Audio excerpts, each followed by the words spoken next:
C'était en 1944. J'avais appris à nager à l'âge de 5 ans, donc je nageais très bien. Et je vais vous raconter maintenant ma traversée du fleuve. C'est une histoire triste, hein, ça finit mal. Mon frère était soldat, il avait 11 ans de plus que moi.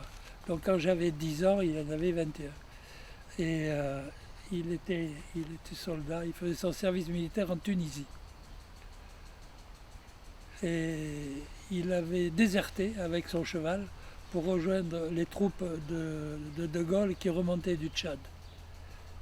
Et là, il avait un compagnon de guerre qui s'appelait Jacques. Et ils ont fait campagne tous les deux très très longtemps.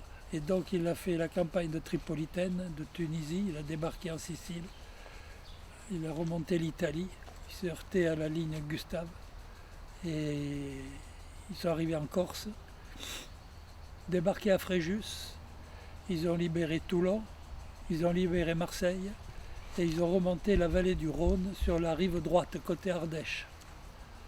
Et donc lui et sa division, qui s'appelait la première division française libre, la première DFL, sont passés ici devant là. Et il a pu voir la montagne de Savas.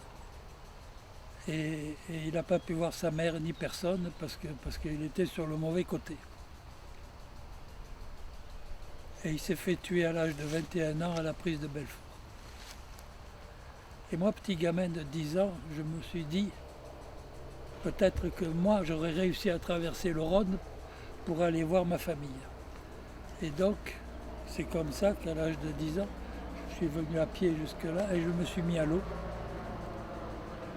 Je me suis mis à l'eau dans le Grand Rhône. Il y avait des launes à côté, quoi. L'eau était froide. Et j'ai commencé à nager lentement. Je nageais très bien depuis l'âge de 5 ans. Et je suis arrivé au milieu de la rivière, du fleuve. Et j'ai fait la planche. Et là, il y a un bruit terrifiant qui m'a explosé dans les oreilles. J'avais vraiment pris peur. J'ai fait un saut de carpe, je me suis retrouvé sur le ventre. J'ai eu la tentation de faire demi-tour. Je ne l'ai pas fait. Et j'ai compris que c'était le bruit des graviers au fond du fleuve qui faisait ce bruit. À cet endroit-là, on avait construit une grande digue longitudinale pour réduire la largeur du fleuve, donc augmenter la vitesse pour l'obliger à creuser son lit. Et je suis arrivé sur l'autre rive, mais un bon kilomètre en aval. Un bon kilomètre en aval.